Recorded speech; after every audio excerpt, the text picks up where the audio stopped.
ડભોઈ નગરપાલિકાની ચૂંટણીમાં જોવા મળ્યો અનેરો ઉત્સાહ।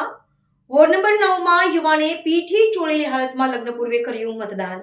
ડભોઈ નગરપાલિકાની સામાન્ય ચૂંટણીના મતદાન દરમિયાન રવિવારે નાગરિક જાગૃતિનું એક ઉત્તમ અને પ્રેરણાદાયક દ્રશ્ય જોવા મળ્યું હતું।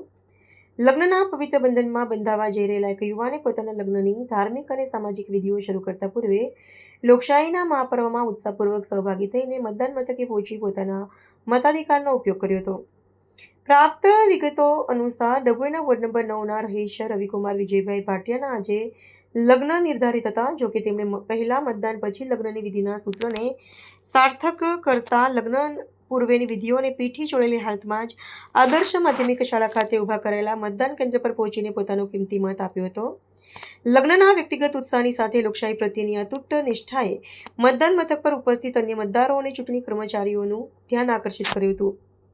પીઠી લગાવેલી હાલતમાં મતદાન કર્યા બાદ યુવા વરરાજા રવિકુમારે અન્ય તમામ નાગરિકોને પણ ઘરની બહાર નીકળીને અચૂક મતદાન કરવા માટે પ્રેરણાદાયી આહ્વાન કર્યું હતું। તેમણે જણાવ્યું હતું કે સામાજિક અને પારિવારિક જવાબદારીઓની સાથે મજબૂત સ્થાનિક વહીવટ માટે મતદાન કરવું એ પ્રત્યેક નાગરિકની પ્રાથમિક અને પવિત્ર ફરજ છે। યુવાનના સરાહનીય પગલાંએ સ્થાનિક ચૂંટણીમાં યુવા પેઢી માટે એક આદર્શ ઉદાહરણ પૂરું પાડ્યું છે અને લોકોમાં મતદાન પ્રત્યે જાગૃતિનો નવો સંચાર કર્યો છે।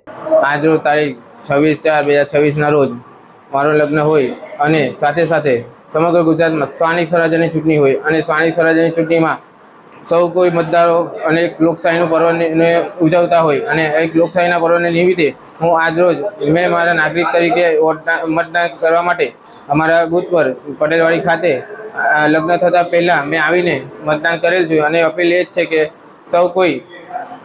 સૌ કોઈ નાગરિકો બધા જ પોતપોતાની ઘરેથી નીકળીને 100% મતદાન થાય એનું મેં આખા ગુજરાતના નાગરિકોને મેં અપીલ કરું છું।